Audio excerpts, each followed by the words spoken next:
राष्ट्रपति भवन पहुंचे पीएम मोदी। नरेंद्र मोदी ने राष्ट्रपति को सौंपा पीएम पद से इस्तीफा। मोदी 3.0 सरकार बनाने की कवायद हुई तेज। नरेंद्र मोदी 8 जून को ले सकते हैं तीसरी बार पीएम पद की शपथ। 7 जून को एनडीए सांसदों ने बुलाई बैठक। राष्ट्रपति भवन में तैयारियां तेज। दिल्ली में आज इंडिया गठबंधन की बैठक। सरकार बनाएंगे या विपक्ष में बैठेंगे, आज शाम तक होगा इस बैठक का एजेंडा तय। नवीन पटनायक ने राज्यपाल को इस्तीफा सौंपा। ओडिशा में 24 साल बाद बीजेडी राज खत्म। बीजेपी पहली बार अकेले बनाएगी सरकार। उत्तरकाशी में ठंड से 4 ट्रैकर्स की मौत हुई है। शव बरामद, 8 अभी भी फंसे, 10 का रेस्क्यू जारी। लाजपत नगर के अस्पताल में लगी आग, अफरा तफरी का माहौल। मौके पर दमकल विभाग की टीम मौजूद। आप देख रहे हैं के न्यूज, खबरों का सारथी।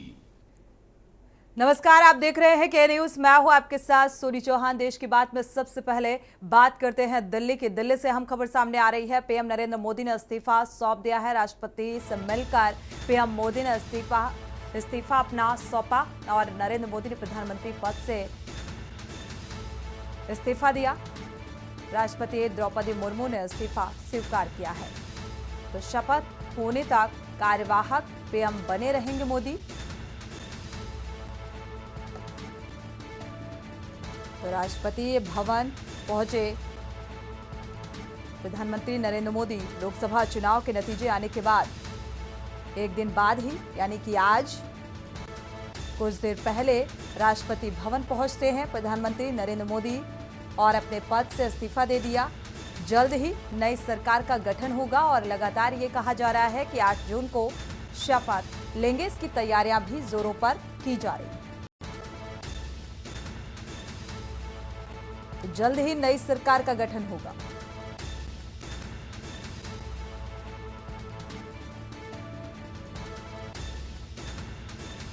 ये अहम खबर सामने आ रही है। प्रधानमंत्री नरेंद्र मोदी ने अपने पद से इस्तीफा दिया और 8 जून को फिर से पीएम मोदी शपथ ले सकते हैं।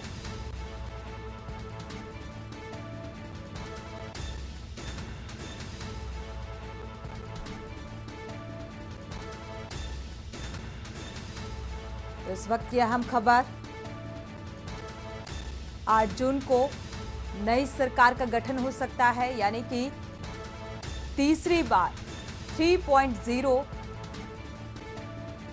सरकार का, यानी कि नई सरकार का गठन।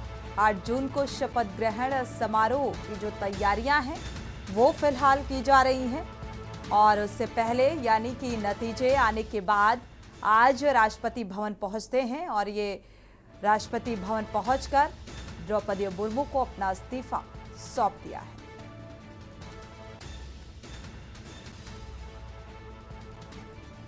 तो राष्ट्रपति ने स्वीकार कर लिया इस्तीफा। अब नई सरकार के गठन की तैयारियां तेज, यानी कि बैठक होगी और बैठक के बाद ये एजेंडा तय होगा और इसके बाद नई सरकार का गठन। इसको लेकर तैयारियां अंदर खाने फिलहाल चलती हुई नजर आ रही हैं, यानी कि राष्ट्रपति भवन में जो तैयारियां हैं वो तेज हैं और 8 जून को ये कहा जा रहा है कि प्रधानमंत्री एक बार फिर से तीसरी बार शपथ लेने के लिए राष्ट्रपति भवन पहुंचेंगे।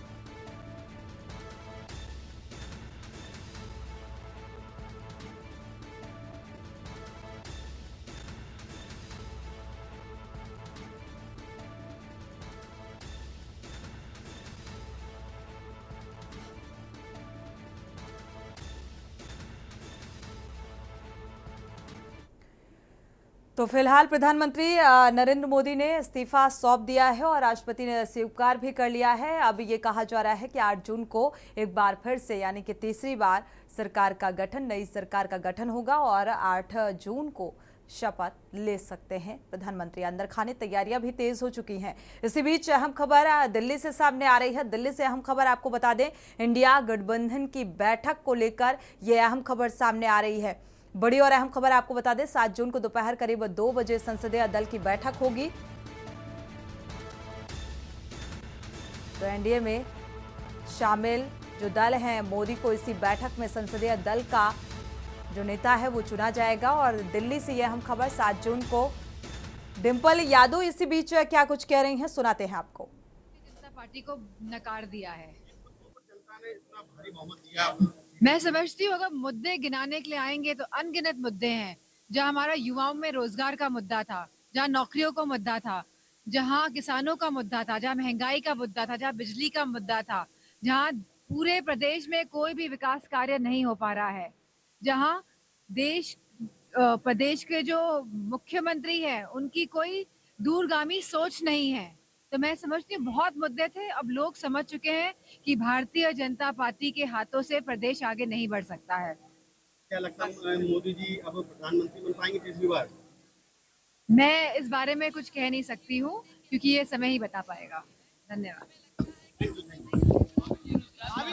तो डिंपल यादव फिलहाल उन तमाम मुद्दों का जिक्र करती हुई नजर आई। जाहिर सी बात है अच्छी खासी जीत हासिल करने के बाद ये प्रतिक्रिया निकलकर सामने आ रही है। लखनऊ से अहम खबर आपको बता दें, इसी बीच लखनऊ से अहम खबर सामने आ रही है। तो मायावती ने सतीश चंद्र मिश्रा को तलब किया है। बीएसपी राष्ट्रीय महासचिव मायावती के आवास पहुंचे हैं। लोकसभा चुनाव में मिली करारी हार पर रिपोर्ट मांगी गई है।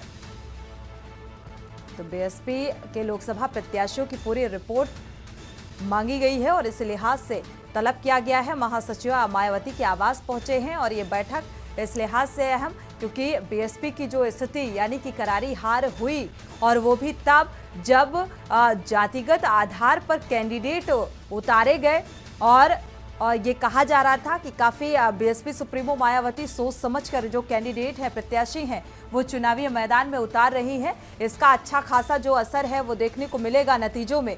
लेकिन फिलहाल यहाँ पर करारी हार का सामना करना पड़ा है और इसी हार पर अब मंथन करती हुई बीएसपी सुप्रीमो नजर आ रही हैं और इसीलिए तलब किया गया है। तो रिपोर्ट मांगी गई है।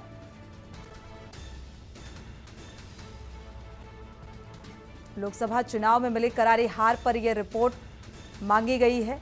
वजह जानने की कोशिश, प्रत्याशियों की पूरी रिपोर्ट मांगी है। तो पार्टी विरोधी कार्यों में लिप्त अगर बीएसपी का जिक्र किया जाए, हालांकि बहुत सोच समझकर जो प्रत्याशी उतारे थे और जातिगत आधार पर थोड़ा सा बदलाव भी किया गया पिछली बार की अपेक्षा अगर देखा जाए। इसके बावजूद ये रणनीति जो है बीएसपी सुप्रीमो की कारगर सिद्ध नहीं हुई। जिस तरीके से करारी हार मिली है और इसी हार पर अब मंथन करती हुई नजर आ रही हैं बीएसपी सुप्रीमो। प्रत्याशियों की जो रिपोर्ट है वो फिलहाल मांगी है। बीएसपी नेताओं की भी रिपोर्ट तलब की गई है, मांगी गई है। तो सतीश चंद्र मिश्रा जो हैं मायावती के आवास के लिए रवाना हो चुके हैं, पहुंचे हैं और इसी हार पर अब मंथन होगा।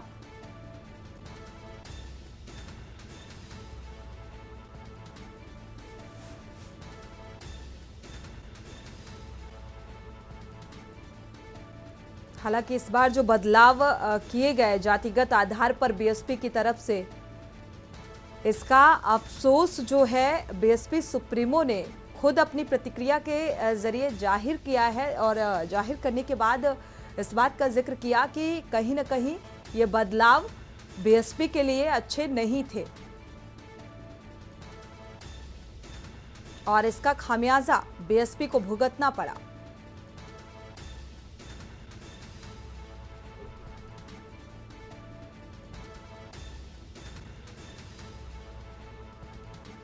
इंडिया गठबंधन ने टक्कर दी अच्छी खासी, लेकिन अकेला चलो की राह पर बीएसपी सुप्रीमो मायावती की जो रणनीति है वो फेल साबित हुई।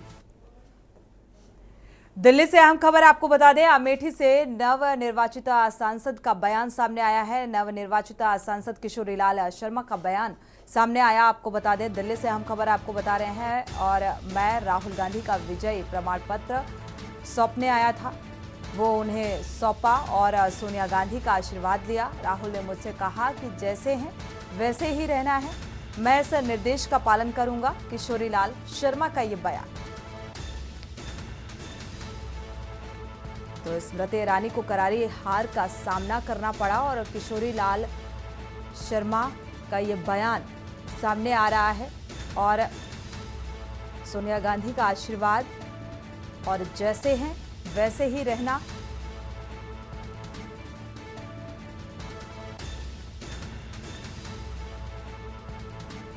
क्योंकि अमेठी और रायबरेली इस बार हॉट सीट की चर्चाएं जो हैं जोरों पर थी और ऐसे में स्मृति ईरानी को जिस तरीके से हार का सामना करना पड़ा, यानी कि जो भरोसा किशोरी लाल पर जताया कांग्रेस पार्टी ने, तो जाहिर सी बात है उसका असर देखने को मिला। बढ़ते आगे, आज बिरसा मुंडा एयरपोर्ट रांची में इंडिया गठबंधन की बैठक होने जा रही है। दिल्ली रवाना होने से पूर्व मीडिया के प्रतिनिधियों से संवाद करते हुए मुख्यमंत्री चंपाई सोरेन ने क्या कुछ कहा, सुनिए जरा।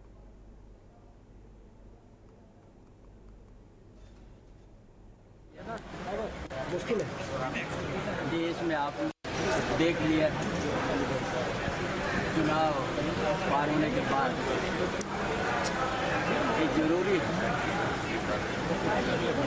अपना गठबंधन के पीछे इसीलिए आज शाम को बैठक है और हम चर्चा करेंगे।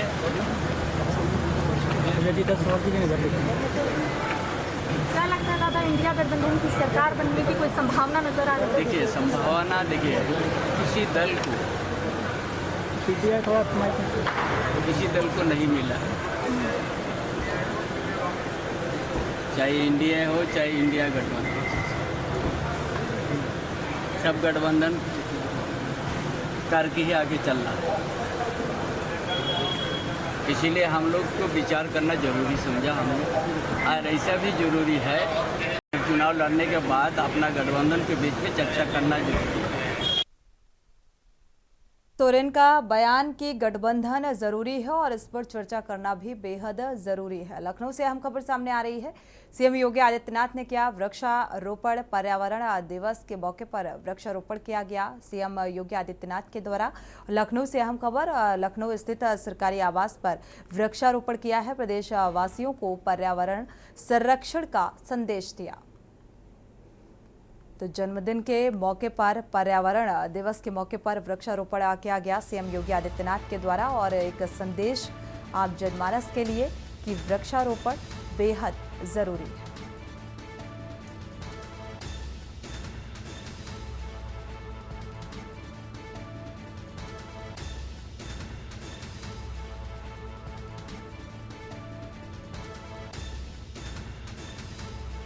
तो आज सीएम योगी आदित्यनाथ ने विश्व पर्यावरण दिवस के मौके पर चंदन का पेड़ लगाया। लखनऊ स्थित सरकारी आवास पर प्रदेशवासियों को पर्यावरण संरक्षण का संदेश दिया है। और इसी बीच दिल्ली से अहम खबर सामने आ रही है। दिल्ली से अहम खबर आपको बता दें,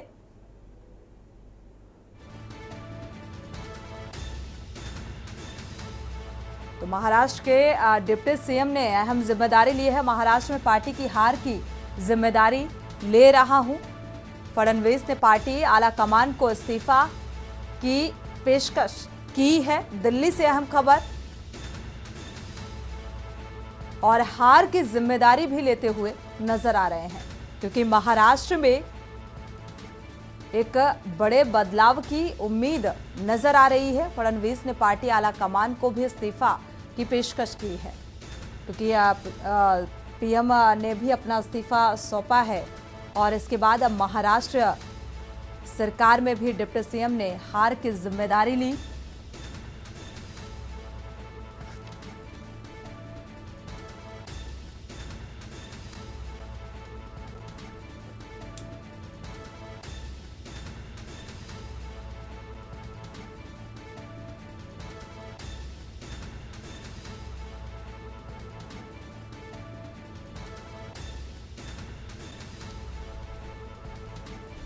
तो महाराष्ट्र में किस तरीके से क्या कुछ गठजोड़ की तस्वीर सामने आती है, फिलहाल उस पर नजर है। दिल्ली से इस वक्त ये अहम खबर सामने आ रही है।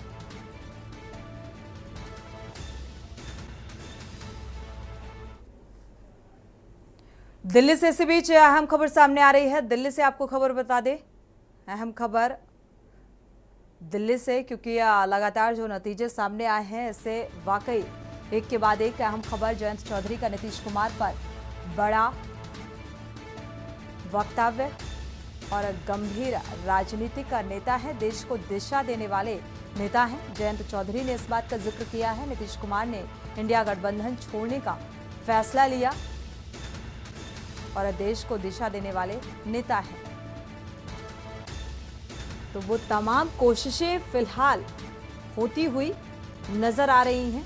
उनके फैसले से प्रेरित होकर एनडीए के साथ आए नीतीश कुमार से मुझे और सीखने का मौका मिला। तो जयंत चौधरी का नीतीश कुमार पर यह बड़ा बयान है।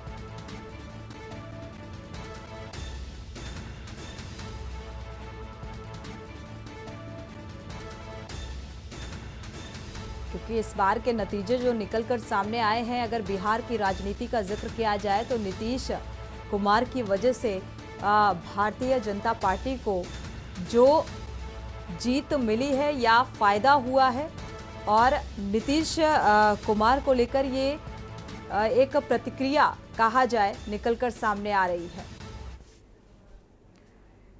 और इसी बीच दिल्ली से एक और अहम खबर सामने आ रही है, आपको मुखातिब करा दे, रूबरू करा दे। अहम खबर दिल्ली से इस वक्त की। दिल्ली पहुंचे हैं महाराष्ट्र के सीएम एकनाथ शिंदे। तो नरेंद्र मोदी के पास पर्याप्त संख्या में सांसद, उनके नेतृत्व में एनडीए की सरकार बनेगी। मैं उनको समर्थन और शुभकामनाएं देने आया हूं।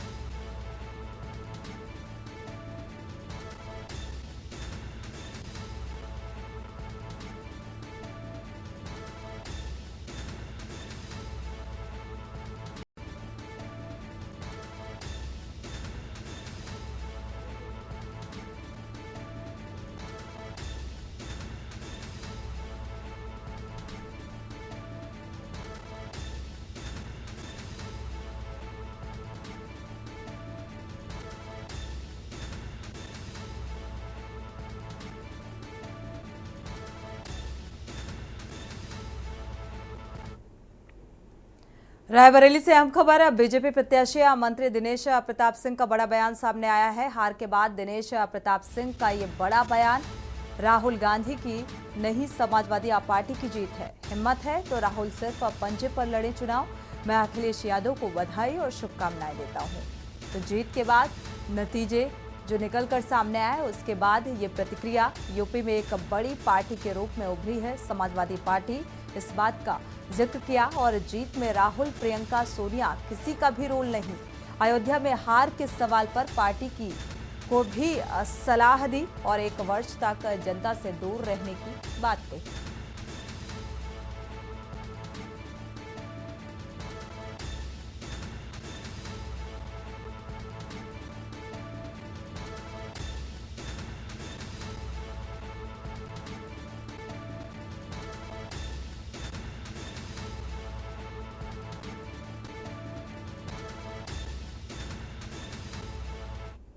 अपनी ओर से, रायबरेली की ओर से शुभकामनाएं देता हूं।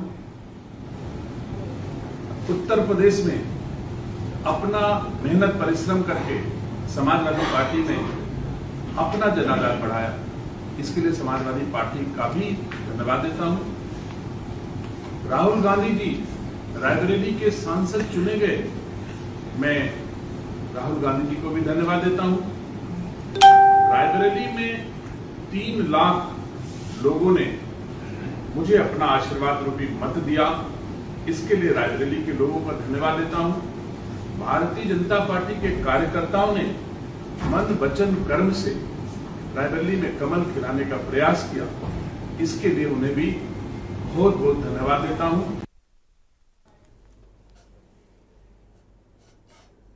और इसी बीच कानपुर से अहम खबर सामने आ रही है। नगर निगम की कार्यप्रणाली से नाराज हुई महापौर प्रमिला पांडे और ने आरोप लगाया है कि विश्व पर्यावरण दिवस को भुलाकर नगर निगम ने शहर में पेड़ नहीं लगवाए, अधिसूचना में डूबे हैं और जिम्मेदार अधिकारी महापौर ने अपने पैसों से पेड़ मंगवाकर पर्यावरण दिवस मनाया।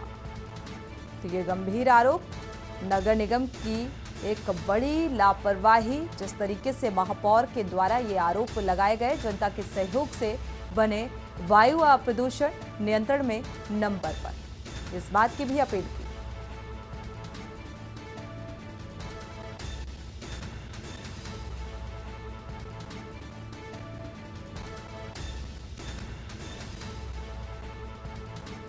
तो कानपुर से इस वक्त की अहम खबर, पर्यावरण दिवस के मौके पर नगर निगम जो है अपनी जिम्मेदारी को भूल गया।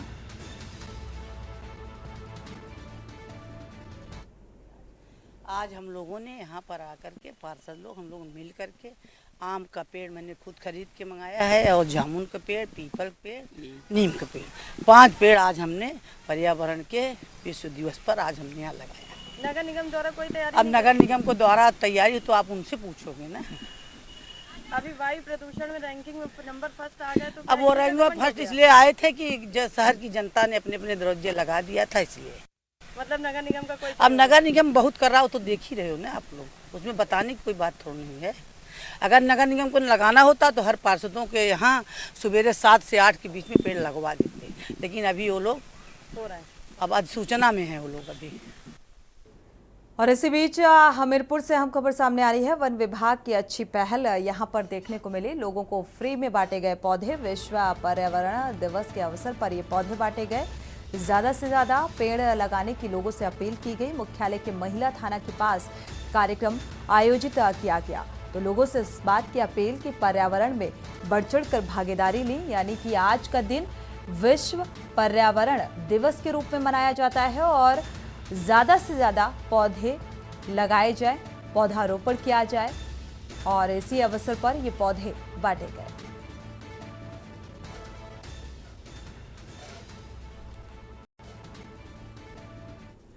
आज विश्व पर्यावरण दिवस के उपलक्ष्य में वृक्ष भंडारा किया जा रहा है, जिसमें प्रति व्यक्ति एक वृक्ष दिया जा रहा है, फ्री में वितरण किया जा रहा है कि उनको संकल्प दिलाया जा रहा है ताकि अपने अपने घर में लोग वृक्ष लगाएं और उसकी रक्षा करें। तो कितने लोगों को लगभग ये पेड़ दिए गए और कौन कौन से पेड़ दिए गए? 400 लोगों को पेड़ वितरण हो चुके हैं। बेल है, अमरूद है, जामुन है, आम है, आंवला है, सारे फलदार वृक्ष दिए गए हैं।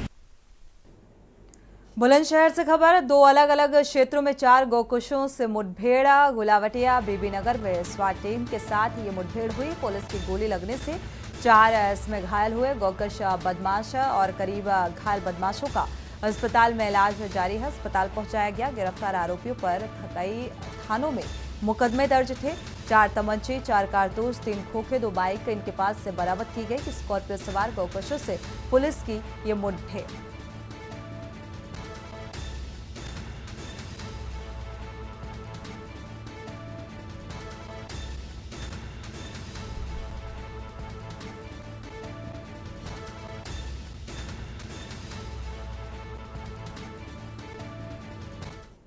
उस पे सवार 2 संदिग्धों ने पुलिस पार्टी पे फायरिंग की, जिसके जवाब में पुलिस ने आत्मरक्षार्थ फायरिंग किया, जिसमें 2 बदमाश घायल अवस्था में गिरफ्तार किए गए। इसके पश्चात आरटी सेट जरिए सूचना दी गई कंट्रोल रूम को। कंट्रोल रूम से सूचना मिलने पे थाना बीबीनगर की पुलिस ने बाइक सवार स्कॉर्पियो दोनों को रोकने का प्रयास किया, जिसमें बाइक सवार ने थाना बीबीनगर की पुलिस टीम पे फायरिंग किया। जवाब में पुलिस टीम ने फायरिंग की, जिसमें 2 बदमाश घायल अवस्था में गिरफ्तार किए गए। 4 को हॉस्पिटल में उपचार हेतु भर्ती कराया गया है।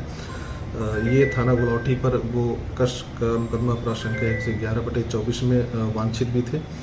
गिरफ्तार अभियुक्त के नाम अरमान, अफजाल, फुरकान और शमीर हैं और ये सभी थाना गुलावटी के रहने वाले हैं।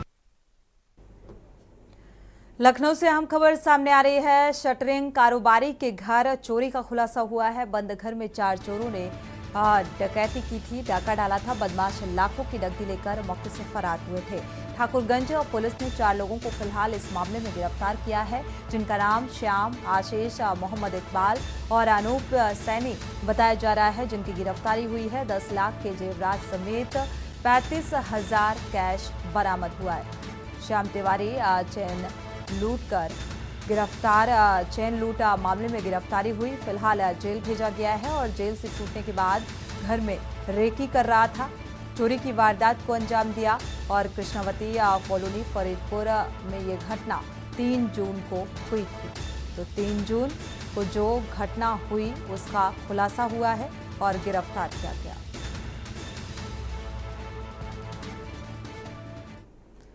बढ़ते आगे, हमीरपुर से खबर। तेज रफ्तार कार अनियंत्रित होकर पलटी है। किशोर की मौत हुई इस हादसे में। 4 लोग इस हादसे में गंभीर रूप से घायल हुए।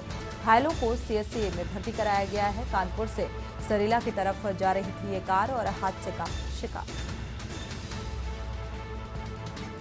तो जलालपुर थाना क्षेत्र का ये पूरा मामला सामने आ रहा है। बेवार सरीला रोड की ये घटना, जहां पर ये हादसा हुआ। कार सवार इस हादसे में घायल हुए हैं। घायलों को अस्पताल पहुंचाया गया।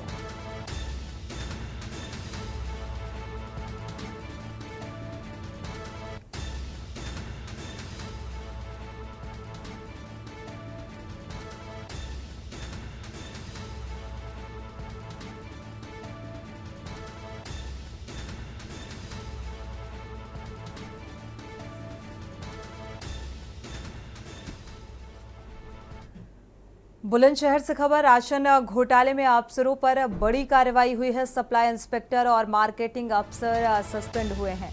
डीएसओ, डिप्टी आरएमओ भी सस्पेंड किए गए हैं। इस मामले में 3000 क्विंटल राशन का गोलमाल किया गया था इनके द्वारा। बीजेपी युवा मोर्चा जिलाध्यक्ष के पिता ने साठगांठ की थी। इस पूरे मामले में सप्लाई मार्केटिंग अफसरों से साठगांठ कर घोटाला किया था।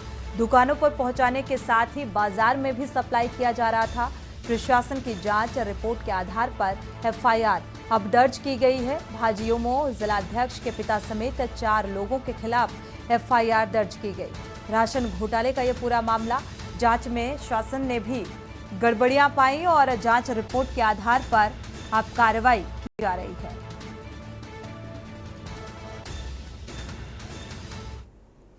बुलंदशहर से खबर। रास्तों पर हुए जलभराव पर रोष और विरोध में अधिशासी अधिकारी के दफ्तर का घेराव किया गया है। नाराजगी जाहिर की गई।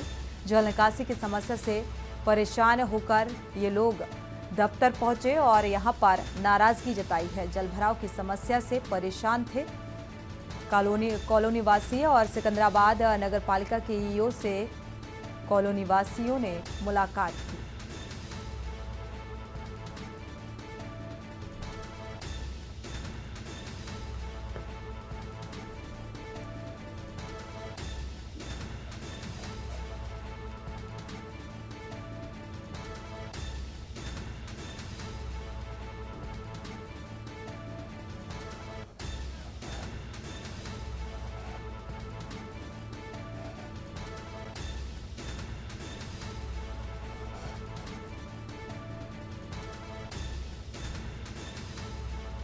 वक्त एक छोटे से ब्रेक का, लौटेंगे जल्द। ब्रेक से वापस आ रहे हैं, रुक करते हैं खबरों का। लोकसभा चुनाव में फर्रुखाबाद लोकसभा क्षेत्र से बीजेपी प्रत्याशी मुकेश राजपूत ने हैट्रिक लगाकर इतिहास लिखा है।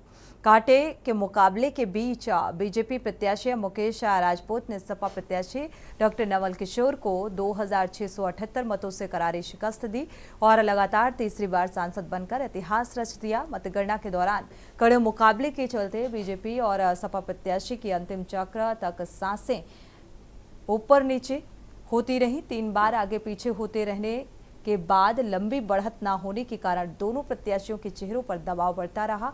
देर शाम तक विजयी घोषित हुए बीजेपी प्रत्याशी सांसद मुकेश राजपूत ने जिलाधिकारी डॉक्टर वीके सिंह द्वारा प्रमाण पत्र सौंप दिया गया। प्रमाण पत्र लेने के बाद लगातार तीसरी बार विजय हासिल कर हैट्रिक बनाने वाले सांसद मुकेश राजपूत ने जनता का आभार व्यक्त किया और कहा कि वो फर्रुखाबाद संसदीय क्षेत्र की जनता को कोटि कोटि धन्यवाद देते हैं और बीजेपी का साथ दिया।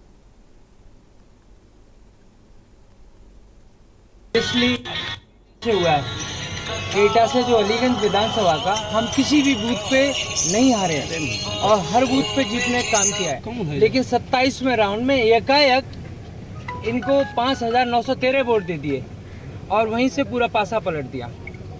मैं कह सकता हूं कि कम से कम 7 से 8 हज़ार वोट से हम जीतने वाले थे और अब देखते हैं प्रशासन क्या करेगा। अगर ये गलत साबित हुआ तो फिर आप आगे कहाँ जाएंगे? मैंने ऑलरेडी पहले रिकाउंटिंग के लिए अभी माननीय रिटर्निंग ऑफिसर और जिलाधिकारी जी को एप्लीकेशन दे दिया है। जनता जनार्दन का बहुत बहुत धन्यवाद, बहुत बहुत आभार। समाजवादी पार्टी के लोगों को ने विदेश से आई हुई फंडिंग का खूब दारू बंटवाई, पैसा बंटवाया, लेकिन उसको भी खा के और पी के वोट भारतीय जनता पार्टी को दिया, मोदी जी को दिया, योगी जी को दिया। इसके लिए मैं फर्रुखाबाद के सभी सम्मानित मतदाताओं का आभार व्यक्त करता हूँ, साधुवाद देता हूँ।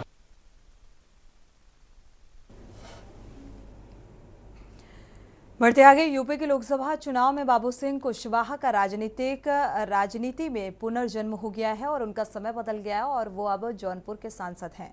कृपाशंकर सिंह को लाख वोटों से हराकर बाबू सिंह वापस मुख्य धारा में आए। मायावती के आंख, कान और जुबान थे, फिर घोटालों में फंसे तो बुरी तरह उलझे रहे और करियर लगभग खत्म हो गया था, लेकिन कुशवाहा ने कोशिश जारी रखी, निराश नहीं हुए और अब सबसे ताकतवर उम्मीदवार को परास्त करके विजय प्राप्त की। कुशवाहा अकेले नहीं आए, बल्कि मौर्य कुशवाहा समाज का जो खासा वोट बैंक लेकर समाजवादी पार्टी में आए हैं और ये समाज हमेशा बीजेपी को वोट करता आया है, लेकिन इस बार वोटिंग पैटर्न इस कम्युनिटी का भी बदला है।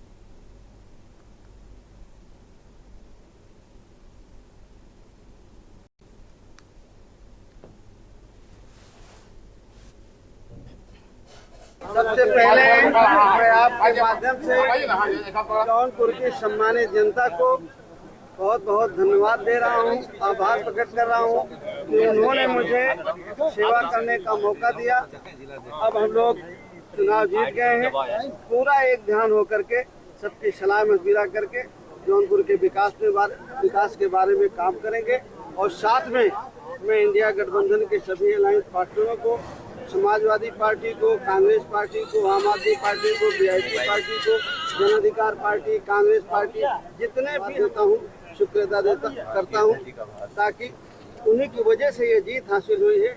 और साथ में हम आदरणीय इंडिया गठबंधन को जो उत्तर प्रदेश में लीड कर रहे थे, समाजवादी पार्टी के राष्ट्रीय अध्यक्ष आदरणीय अखिलेश यादव जी, उनको भी मैं धन्यवाद देता हूँ कि उन्होंने मुझे यहाँ से लड़ने का। बढ़ते आगे, देश में 7 चरणों में लोकसभा चुनाव खत्म होने के बाद कल नतीजे भी सामने आ चुके हैं और कौशाम्बी लोकसभा सीट से दिग्गज बीजेपी नेता विनोद सोनकर को हराने वाले पुष्पेंद्र सरोज देश के सबसे कम उम्र के सांसद बन गए। आपको बता दें कि कौशाम्बी की जनता ने सबसे कम उम्र के युवा को चुनाव जिताकर एक नया इतिहास कायम किया है। पुष्पेंद्र देश के इतिहास में अब तक के सबसे छोटे यानी कि युवा सांसद हैं।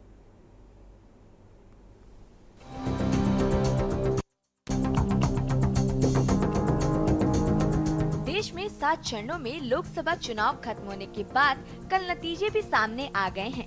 तो वहीं कौशाम्बी लोकसभा सीट से दिग्गज भाजपा नेता विनोद सोनकर को हराने वाले पुष्पेंद्र सरोज देश के सबसे कम उम्र के सांसद बन गए हैं। इसी साल 1 मार्च को पुष्पेंद्र ने अपनी उम्र के 25वें पड़ाव को पूरा किया है। जीत के बाद मीडिया से बातचीत करते हुए पुष्पेंद्र सरोज ने कहा कि कौशाम्बी की जनता ने नौजवान को सांसद बनाया है। यहाँ की समस्याओं को मैं संसद में उठाऊंगा। बता दें कि कौशाम्बी की जनता ने सबसे कम उम्र के युवा को चुनाव जिताकर एक नया इतिहास कायम किया है। पुष्पेंद्र देश के इतिहास में अब तक के सबसे युवा सांसद होंगे। 4 जून 2024 को पुष्पेंद्र की उम्र 25 साल 3 महीने 3 दिन रही। ऐसे में पुष्पेंद्र सरोज ने सबसे कम उम्र में सांसद बनने का नया रिकॉर्ड बनाया है। पुष्पेंद्र का जन्म 1 मार्च 1999 को हुआ। मौजूदा समय में पुष्पेंद्र की उम्र 25 साल है। पुष्पेंद्र ने इंटरमीडिएट तक की शिक्षा देहरादून से की है, जबकि स्नातक की पढ़ाई क्वीन मैरी यूनिवर्सिटी लंदन से की है। पुष्पेंद्र सरोज के पिता इंद्रजीत सरोज सपा के राष्ट्रीय सचिव हैं। इंद्रजीत सरोज लगातार 4 बार मंचनपुर आरक्षित सीट से विधायक रहे। पुष्पेंद्र ने राजनीति में कदम रखकर अपने पिता की विरासत संभाली है। बता दें, आजादी के बाद भारत के संसदीय इतिहास में सबसे कम उम्र की सांसद बनने का रिकॉर्ड उड़ीसा की चंद्राणी मुर्मू के नाम है। चंद्राणी साल 2019 में 25 साल 11 माह 9 दिन की उम्र में सांसद बनी थी। वही साल 2004 में सचिन पायलट भी 26 साल की उम्र में दौसा से सांसद बने थे। योगी आदित्यनाथ साल 1998 में महज 26 साल की उम्र में गोरखपुर से सांसद बने थे। ऐसे में पुष्पेंद्र सरोज ने 25 साल 2 माह की उम्र में कौशाम्बी लोकसभा सीट से सांसद का चुनाव जीतकर सभी पुराने नेताओं का रिकॉर्ड तोड़ दिया है। स्पेशल डेस्क के न्यूज इंडिया।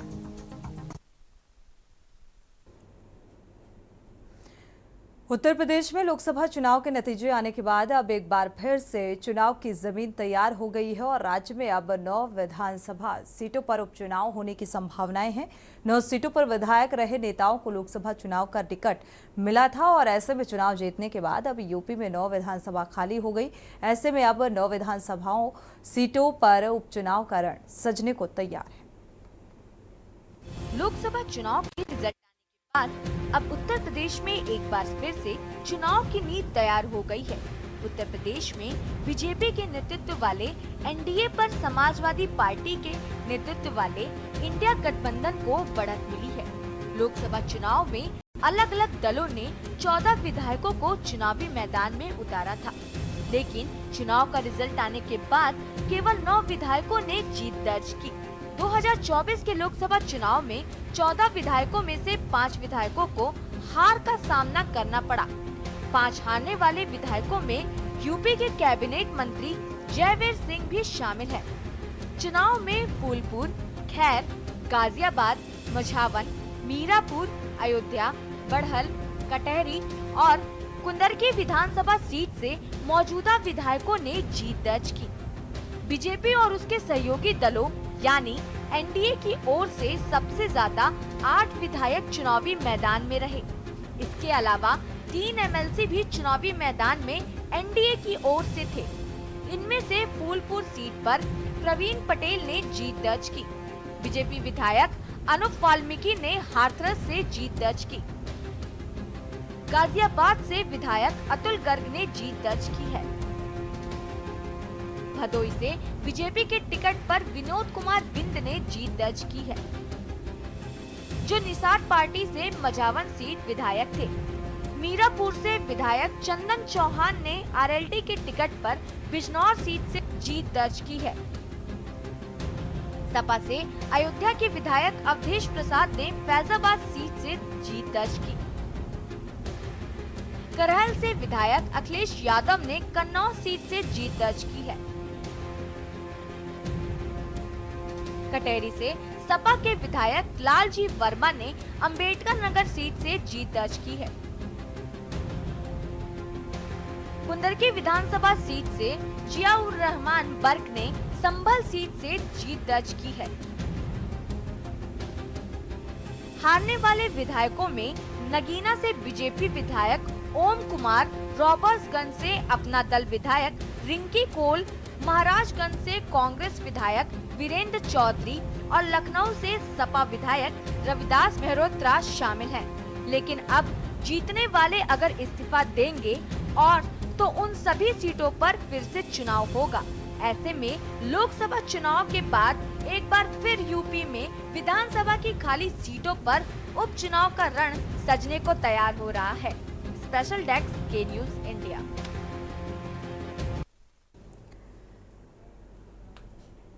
मंगलवार को घोषित हुए चुनाव नतीजों के साथ ही 18वीं लोकसभा की स्थिति साफ हो गई और एनडीए को जहां स्पष्ट बहुमत मिला है, वहीं विपक्षी गठबंधन इंडिया ने भी 200 से ऊपर सीटें हासिल कर जबरदस्त वापसी की है।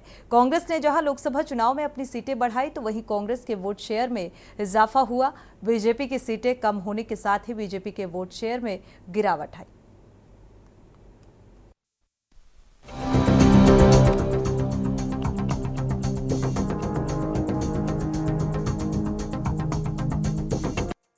चुनाव आयोग ने लोकसभा चुनावों के नतीजों का ऐलान कर दिया है।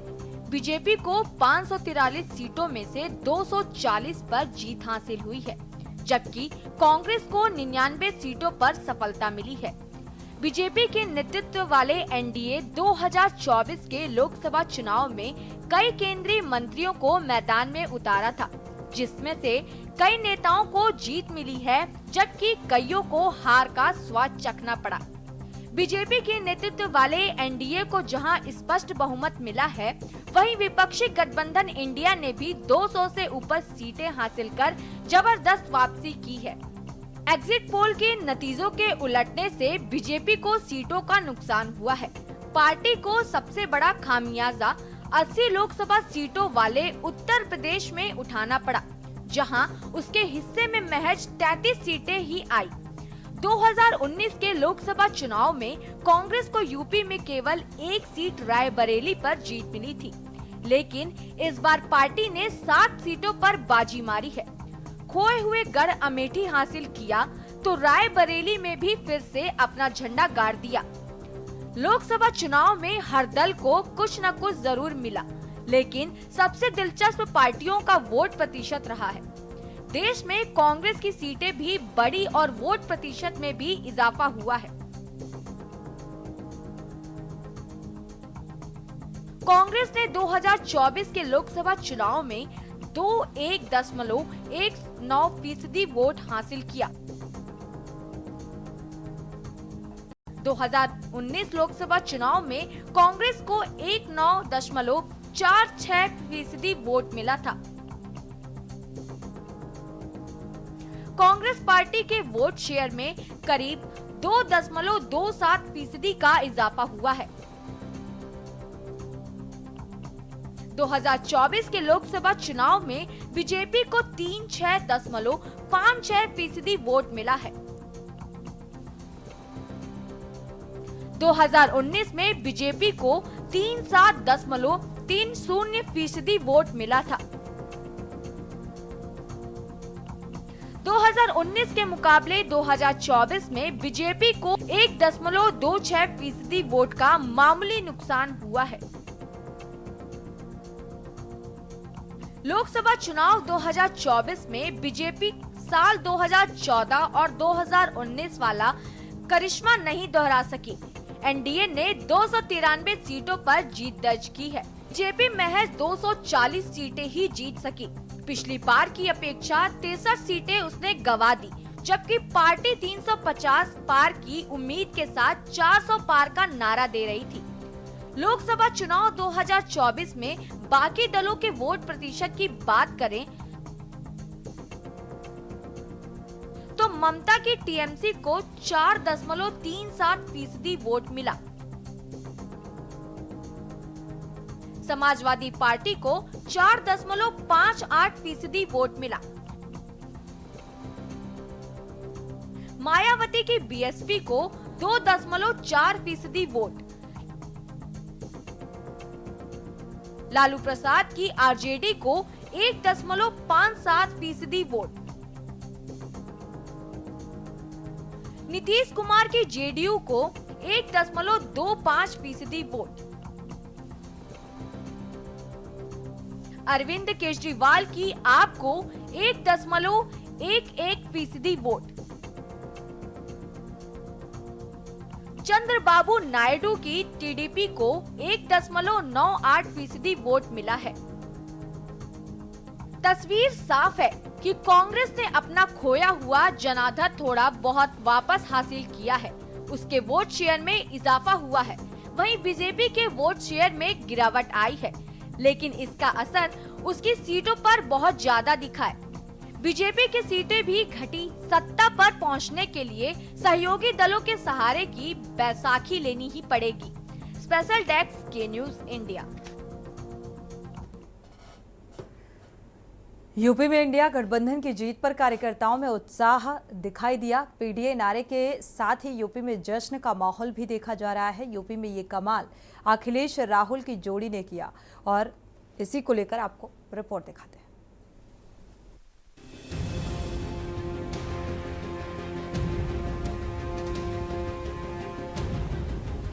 यूपी में इंडिया गठबंधन की ऐतिहासिक जीत के बाद समाजवादी पार्टी के कार्यकर्ता और पदाधिकारी जश्न के माहौल में हैं।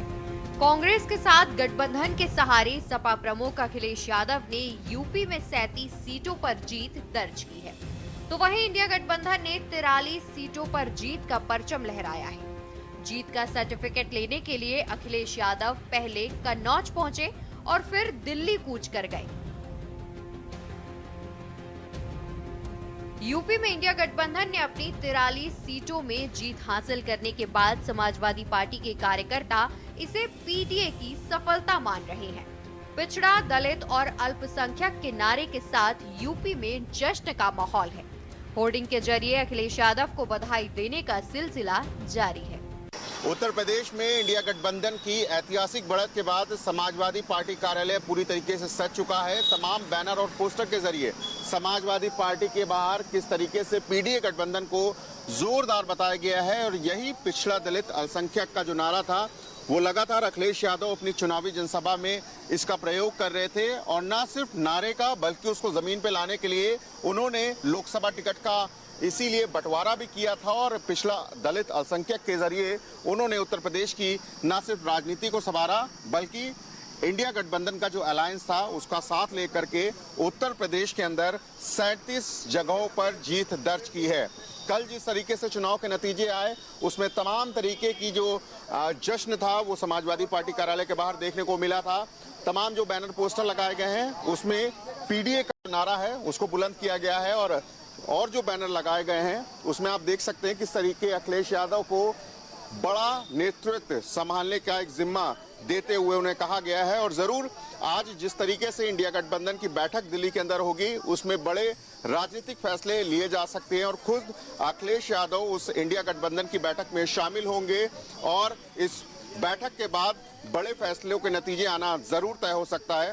फिलहाल अखिलेश यादव ने ऐतिहासिक जीत दर्ज की है उत्तर प्रदेश के अंदर जो अभी तक के लोकसभा चुनाव में नहीं देखी गई थी। तो फिलहाल 37 सीटों के साथ 6 कांग्रेस की सीटें भी, तो कुल मिलाकर के उत्तर प्रदेश के अंदर 43 सीटें इंडिया गठबंधन ने जीती हैं और ये अलायंस उत्तर प्रदेश का अब तक का सबसे मजबूत अलायंस माना जा रहा है। वीडियो जर्नलिस्ट रमेश वर्मा के साथ शिवा शर्मा, के न्यूज, लखनऊ। वहीं समाजवादी पार्टी के राष्ट्रीय उपाध्यक्ष किरणमय नंदा ने कहा कि पीडीए का नारा और अखिलेश यादव की मेहनत पार्टी को ऊपर तक ले गई है। उनका कहना है कि सरकार बनाने के लिए नीतीश और चंद्रबाबू नायडू से बात चल रही है। देखिए, सबसे पहले मैं उत्तर प्रदेश का जनता जनार्दन को मैं प्रणाम करता हूँ, बधाई देता हूँ। उत्तर प्रदेश का जनता समाजवादी का साथ दिया। उत्तर प्रदेश जनता अखिलेश यादव जी का जो नारा था पीडीए, वो पीडीए का साथ अल्पसंख्यक, दलित सब एक साथ में पीडीए का पास आया। अखिलेश यादव जी का नेतृत्व पे आज उत्तर प्रदेश जनता भाजपा को हराया। भाजपा का मोदी को भाजपा प्रधानमंत्री पद से हटाना, रेजिग्नेशन देना चाहिए कि भाजपा को बहुमत नहीं मिला। इसका कृतित्व ही उत्तर प्रदेश जनता का, इसका पूरा कृतित्व अखिलेश यादव जी का। हम लोग कोशिश करूंगा सरकार बनाने के लिए, किंतु यही जनता का राय है, भाजपा को हटाना, भाजपा का सरकार नहीं बनने दिया। आज जो इंडिया का गठबंधन वो बहुत से कोशिश करेंगे विकल्प सरकार बनाने के लिए। यूपी में इंडिया गठबंधन की भारी जीत सपा कांग्रेस के कार्यकर्ताओं के उत्साह का सबब बना हुआ है। जाहिर है कि अब आगे की सियासी गतिविधियों पर भी सभी की निगाहें लगी हुई हैं। के न्यूज के लिए लखनऊ से शिवा शर्मा की रिपोर्ट।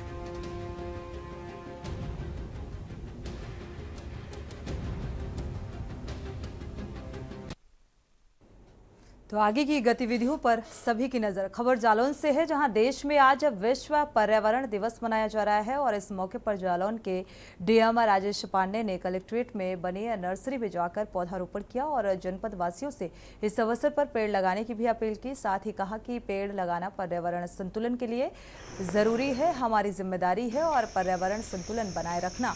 डीएम ने इस बात का भी जिक्र किया कि पेड़ कई लोगों को जीवन देता है, इसलिए पर्यावरण संतुलन बनाए रखने के लिए ज़्यादा से ज़्यादा पौधे लगाएं।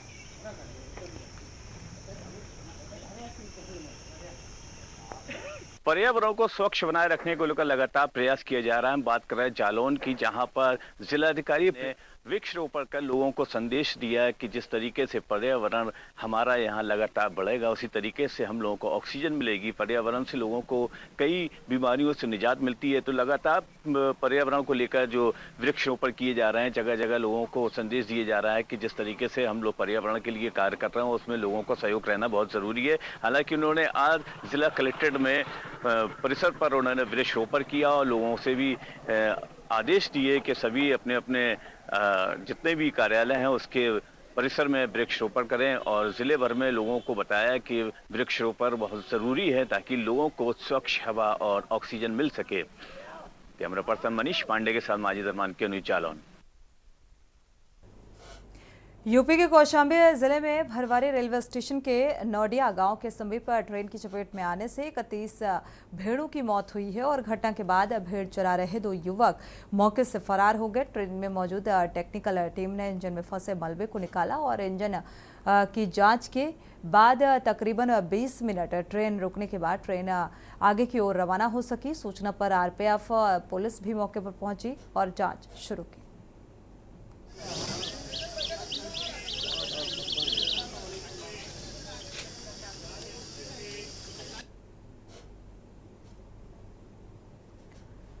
बलिया सदर कोतवाली अंतर्गत भृगु आश्रम में एक मकान में आग लगने से लाखों का सामान जलकर राख हो गया। आपको बता दें कि भृगु आश्रम इलाके के पोस्ट ऑफिस गली में एक मकान के दूसरे तल पर अचानक आग लग गई।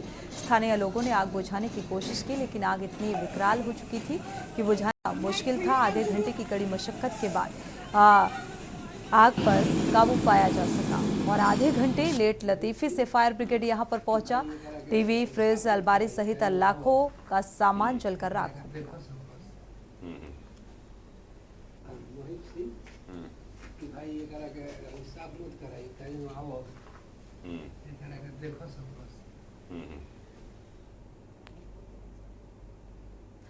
उत्तराखंड की 5 लोकसभा सीटों में 19 अप्रैल को हुए मतदान के बाद परिणाम सामने आ चुके हैं और इसके तहत प्रदेश की 5 लोकसभा सीटों में एक बार फिर से बहुमत के साथ बीजेपी के 5 प्रत्याशियों ने जीत हासिल की है। आपको बता दें कि प्रदेश की 5 लोकसभा सीटों में 19 अप्रैल को मतदान हुआ। पहले चरण में राज्य की 5 लोकसभा सीटों पर मतदान संपन्न हो चुका था और करीब 43 दिनों के बाद परिणाम सामने आए। चुनावी परिणाम ने एक बार फिर से राज्य में मिथक को तोड़ दिया और कांग्रेस को एक बार फिर से मायूस कर दिया। देखिए ये रिपोर्ट।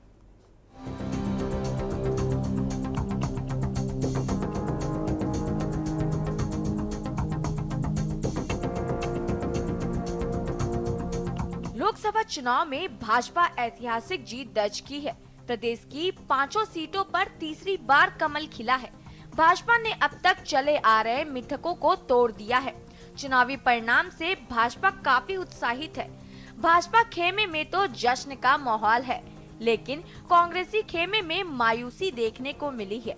हालांकि विपक्षी दल इंडिया गठबंधन को मिली सीटों से भी उत्साहित है।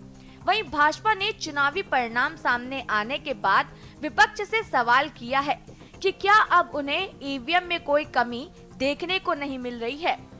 कि मुझे बड़ा आश्चर्य हो रहा है कि इस बार विपक्ष के हमारे साथी वो ईवीएम की बात नहीं कर रहे हैं। जो हर बार ईवीएम पर हाई तौबा मचाते थे, इस बार आश्चर्य की बात है कि मौन साधे हुए। आपको बता दें कि उत्तराखंड में भाजपा ने वर्ष 2014, 2019 और अब एक बार फिर 2024 में राज्य की 5 लोकसभा सीटों में जीत दर्ज की है। प्रदेश में ये पहली बार हुआ है कि लगातार तीसरी बार राज्य की सभी लोकसभा सीटों में एक ही दल के प्रत्याशियों की रिकॉर्ड तोड़ जीत हुई है। आपको बता दें कि भाजपा ने टिहरी से भाजपा प्रत्याशी माला राज्य लक्ष्मी शाह, पौड़ी लोकसभा सीट से बीजेपी प्रत्याशी अनिल बलूनी, अल्मोड़ा लोकसभा सीट से भाजपा प्रत्याशी अजय टमटा, नैनीताल उधम सिंह नगर लोकसभा सीट से भाजपा प्रत्याशी अजय भट्ट, जबकि हरिद्वार लोकसभा सीट से भाजपा प्रत्याशी त्रिवेंद्र सिंह रावत भारी मतों से जीते हैं। हाँ, बधाई है उत्तराखंड की जनता को और तमाम मतदाताओं को बहुत बहुत धन्यवाद, जिन्होंने एक बार फिर भारतीय जनता पार्टी के 5 प्रत्याशियों को उत्तराखंड से जिताया है। मैं तमाम अपने आराध्य जो हमारे देव हैं, हमारे देवस्थान हैं, और उनका आशीर्वाद सदैव भारतीय जनता पार्टी को मिलता रहे। में चुनावी परिणाम सामने आने के बाद से भाजपा में खुशी की लहर देखने को मिल रही है। ऐसा लक्ष्य बड़ा रखा जाता है, 5 लाख का लक्ष्य हमने रखा था और उस लक्ष्य की ओर हम बढ़े हैं। और मुझे बताते खुशी है कि एक जिस प्रकार का मत प्रतिशत की जानकारी आ रही थी, और फिर मैं फिर दावे से कह रहा हूँ, पिछली बार भारतीय जनता पार्टी इतना मत मिला था, हमने उस मत में मत वृद्धि हुई है, ऐसी जानकारी मेरे पास है। कल तक विधिवत रूप से विधानसभा का रिकॉर्ड आएगा, मैं कल अलग से आपको जानकारी दूंगा। देखिए, भाजपा अति उत्साह में जश्न मना रही होगी, उन्हें धैर्य रखना चाहिए, क्योंकि ये जनता का जनादेश है और लोकसभा के चुनाव परिणाम हैं। धीरे धीरे ही जो है सारी स्थितियां साफ होंगी, क्योंकि एग्जिट पोल के नतीजे जब भाजपा को 400 पार पहुंचा रहे थे, तभी से भाजपा के लोगों ने जश्न शुरू कर दिया था। उन्होंने तो जनता के जनादेश का भी जो है इंतजार नहीं किया। तो ऐसे लोगों के बारे में मैं क्या टिप्पणी कर सकता हूँ। मुझे तो जनता जनार्दन पे पूरा भरोसा है कि जनता का आशीर्वाद, प्यार और दुलार जो है उत्तराखंड में भी जो है इंडिया गठबंधन को मिलेगा और हमारे प्रत्याशी यहाँ भी चुनाव जीतेंगे। कुल मिलाकर 2024 के लोकसभा चुनाव में एक बार फिर से भाजपा ने उत्तराखंड में ऐतिहासिक जीत दर्ज की है। चुनावी नतीजे सामने आने के बाद से भाजपा में काफी खुशी की लहर देखने को मिल रही है, जबकि कांग्रेस भाजपा को 400 पार के नारे को याद दिलाने के साथ ही जीत के मार्जिन में कमी को भी याद दिला रही है। सवाल ये है कि आखिर क्यों प्रदेश में लगातार तीसरी बार कांग्रेस का खाता तक नहीं खुला है। आखिर क्या वजह है कि जनता लगातार भाजपा को जीत दिला रही है। देखना होगा कांग्रेस इस हार से क्या कुछ सबक लेती है। Uttarakhand desk report.